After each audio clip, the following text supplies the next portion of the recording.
পবিত্র কুরআনে উল্লেখিত বনী ইসরাইলদের উপর আযাব এবং ভবিষ্যতে তাদের জন্য কি অপেক্ষা করছে সেটি আজকে আমরা বলতে চলেছি, তাই ভিডিওটি শেষ পর্যন্ত দেখতে থাকুন। গত 3 দিন ধরে প্রাকৃতিক দুর্যোগের সামনে অসহায় হয়ে পড়েছে গর্বিত ও শক্তিশালী রাষ্ট্র ইসরায়েল।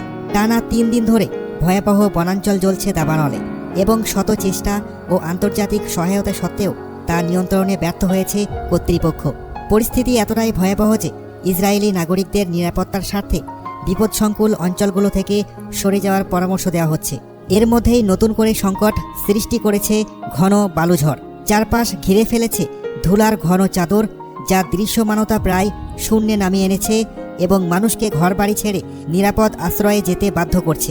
ইসরায়েলের প্রধানমন্ত্রী বেনিয়ামিন নেতানিয়াহু বিশ্বব্যাপী জরুরি অবস্থা ঘোষণা করেছেন এবং নাগরিকদের নিরাপদ স্থানে সরে যাওয়ার নির্দেশ দিয়েছেন। এই দুর্যোগের মুহূর্তে বিশ্বের বিভিন্ন প্রান্ত থেকে ইসরায়েলের জন্য সাহায্য ও প্রার্থনা পাঠানো হচ্ছে। আর সামাজিক যোগাযোগ মাধ্যমে দাবানল ও বালুঝড়ের ভয়াবহ চিত্রগুলো দ্রুত ছড়িয়ে পড়ছে। তবে এই সমস্ত ঘটনার মাঝখানে এই ভয়াবহ প্রাকৃতিক দুর্যোগের মধ্যে যা এত শক্তিশালী একটি রাষ্ট্র হয়েও ইসরায়েল এখনও নিয়ন্ত্রণে আনতে পারেনি, একটি প্রশ্ন অনেকের হৃদয়ে ও মনে উকি দিচ্ছে। গত 20 মাস ধরে ফিলিস্তিনিদের উপর যেসব অমানবিক নির্যাতন চালানো হয়েছে তার প্রতিফল হিসেবেই কি ইসরায়েল আজ আল্লাহর গজবে পতিত হয়েছে? এই বিপর্যয় কি আল্লাহর পক্ষ থেকে তাদের জন্য এক সতর্কবার্তা, যাতে তারা বুঝতে পারে পরকালে ও ইহজগতে তাদের জন্য কি অপেক্ষা করছে? সত্যি বলতে আমরা আল্লাহর পরিকল্পনা সম্পর্কে জানি না। এই দুর্যোগ আদেও কি আল্লাহর শাস্তি কিনা তা নিশ্চিত করে বলাও আমাদের পক্ষে সম্ভব নয়। তবে এতটুকু সত্য, এই বিপর্যয় যেন এক আয়না, যেখানে ইসরায়েলি সমাজ নিজের চেহারা দেখতে পাচ্ছে।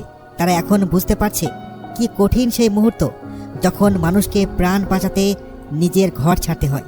তারা টের পাচ্ছে মৃত্যু ভয় কতটা বাস্তব, যখন জীবন অনিশ্চয়তায় ঘেরা। যারা বছরের পর বছর ধরে ফিলিস্তিনিদের যন্ত্রণা অনুভব করেনি, বরং দিনের পর দিন তাদের উপর নির্মম নির্যাতন চালিয়ে গেছে, তাদের মুখে এখন সহানুভূতির আবেদন যেন বড়ই বেমানান শোনায়। কারণ তারা নিজেই তো একটি সম্পূর্ণ জাতির উপর নির্যাতন চালানো এক নির্মম শক্তি। আজ তাদের দেখা আগুন আর বালুঝড়ের ভীতিকর দৃশ্য ফিলিস্তিনিদের 75 বছরের অবিরত কষ্টের তুলনায় কিছুই নয়। বিশেষ করে গত 20 মাসের ধারাবাহিক গণহত্যা, অবরোধ আর মানবতা বিরোধী কর্মকাণ্ডের সামনে ইসরায়েলের এই দুর্যোগ এক বিন্দুমাত্র। ইসরায়েলি নাগরিকদের যখন ঘরবাড়ি ছেড়ে যেতে হয়, তখন তাদের নিরাপদ জায়গায় সরিয়ে নেওয়া হয়, সেখানে তাদের যত্ন নেওয়া হয়, খাদ্য, চিকিৎসা ও সহায়তা নিশ্চিত করা হয়। কিন্তু ফিলিস্তিনিদের কথা কি? তাদেরকে কখনো কি নিরাপদ স্থানে সরিয়ে নেওয়ার জন্য সতর্কতা দেওয়া হয়েছিল? তাদের বারবার ঘর ছাড়া হতে হয়, বারবার বাস্তুচ্যুত হতে হয়, অমানবিক পরিবেশে তাঁবুর নিচে প্রয়োজনীয় সহায়তা ছাড়াই জীবনযাপন করতে হয় তাদের। এতবার স্থানান্তরিত হওয়ার পরেও তারা নিজেদের সুরক্ষা নিশ্চিত করতে পারে না। উপরন্তু তারা বর্বর বিমান হামলার শিকার হয়, যেখানে কেউ কেউ নিহত হয়, কেউ বা চিরদিনের জন্য অঙ্গহানি ঘটে, আবার কেউ থেকে যায় পরিবারের একমাত্র জীবিত সদস্য হিসেবে, সব হারিয়ে নিঃসঙ্গ। এই মর্মান্তিক বাস্তবতার প্রেক্ষাপটে একটি সংক্ষিপ্ত রূপ তৈরি হয়েছে WCNFS, যার অর্থ আহত শিশু পরিবারের কেউ বেঁচে নেই। হাজার হাজার শিশু আজ এতিম, যারা একেবারে একা হয়ে গেছে বিমান হামলায় পুরো পরিবার হারিয়ে। বিভিন্ন রিপোর্ট অনুযায়ী গাজায় প্রতি 45 মিনিটে একজন শিশু ইসরায়েলি হামলায় নিহত হচ্ছে, আর অঙ্গহানির শিকার হচ্ছে আরও অনেক বেশি মানুষ। 2 মার্চের পর থেকে গাজায় কোনো মানবিক সহায়তা প্রবেশ করতে পারেনি। ক্ষুধা ও রোগে ভুগে শিশুরা প্রতিনিয়ত মৃত্যুর দিকে এগিয়ে যাচ্ছে। ইসরায়েলিদের বর্তমান পরিস্থিতি কি আদেও ফিলিস্তিনিদের বাস্তবতার সঙ্গে তুলনীয়? একেবারেই না।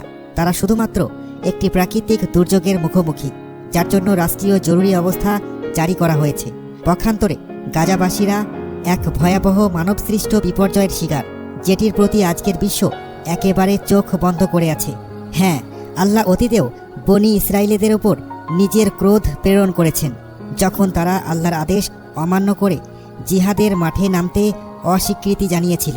যদিও সেই ভূমিতে ছিল তাদের বিজয়ের প্রতিশ্রুতি, আল্লাহ তখন তাদের জন্য পবিত্র ভূমি 40 বছরের জন্য হারাম করে দিয়েছিলেন। তারা হজরত মুসা আলাইহিসসালামকে বলেছিল, হে মুসা, আমরা কখনোই সেখানে প্রবেশ করব না যতক্ষণ না তারা সেখানে রয়েছে। অতএব আপনি ও আপনার প্রতিপালক যান এবং যুদ্ধ করুন। আমরা এখানেই বসে থাকব। তখন মুসা আলাইহিসসালাম আল্লাহর দরবারে আর্জ করলেন, হে আমার প্রতিপালক, আমি শুধু নিজের ও আমার ভাইয়ের মালিক, অতএব আমাদের এই অবাধ্য জাতি থেকে পৃথক করে দিন। আল্লাহ বলেন, তবে 40 বছর পর্যন্ত এই ভূমি তাদের জন্য হারাম করে দেওয়া হলো। তারা এই সময়ে দেশে দেশে উদ্ভ্রান্তের মতো ঘুরে বেড়াবে। অতএব আপনি অবাধ্য জাতির জন্য দুঃখ করবেন না। এভাবেই বনী ইসরাইল আল্লাহর আদেশ অমান্য করার কারণে কঠোর শাস্তির সম্মুখীন হয়। তারা 40 বছর জেরুজালেমের চারপাশে ঘুরে বেড়ালেও পবিত্র ভূমিতে প্রবেশ করতে পারেনি। পবিত্র কোরআনের আরেকটি আয়াতে আল্লাহ স্পষ্টভাবে উল্লেখ করেছেন কিভাবে বনী ইসরাইলের একদল নিজেদের ধূর্ততা ও অহংকারের কারণে যারা ভাবত তারা আল্লাহর চেয়ে বেশি বুদ্ধিমান, আল্লাহ তাদেরকে বানর ও শূকরে রূপান্তরিত করে শাস্তি দিয়েছিলেন। আল্লাহ বলেন, বলুন হে নবী, আমি কি তোমাদের এমন লোকেদের কথা বলবো যারা শাস্তির দিক থেকে আল্লাহর কাছে সবচেয়ে নিকৃষ্ট? তারা হলো যাদের উপর আল্লাহর লানত পড়েছে, যাদের মধ্যে কেউ বানর ও শূকর হয়ে গেছে এবং যারা মিথ্যা উপাস্যদের পূজা করে। এরা মর্যাদায় সবচেয়ে নিচু এবং সঠিক পথ থেকে সবচেয়ে দূরে। এই ঘটনাগুলো পবিত্র কোরআনে সুস্পষ্টভাবে উল্লেখ আছে। তবে এর বাইরেও কতবার তারা আল্লাহর শাস্তির সম্মুখীন হয়েছে তা আমরা নিশ্চিতভাবে জানি না। ইতিহাস সাক্ষ্য দেয় রোমান সাম্রাজ্যের হাতে তাদের অঞ্চল দখল হয়ে গিয়েছিল এবং তারা চরম নির্যাতনের শিকার হয়ে পালিয়ে বেরিয়েছিল, যা এক ধরনের বিস্তৃত নিপীড়নেরই উদাহরণ।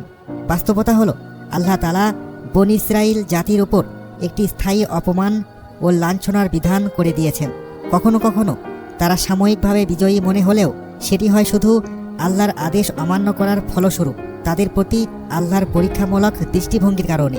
আল্লাহ বলেন, তোমরা যখন বলেছিলে, হে মূসা, আমরা প্রতিদিন একই খাবার খেতে পারি না, অতএব আপনার প্রতিপালকের নিকট প্রার্থনা করুন যেন তিনি আমাদের জন্য ভূমি থেকে উৎপন্ন কিছু শাকসবজি, কাকুর, রসুন, মসুর ও পেঁয়াজ আনয়ন করেন।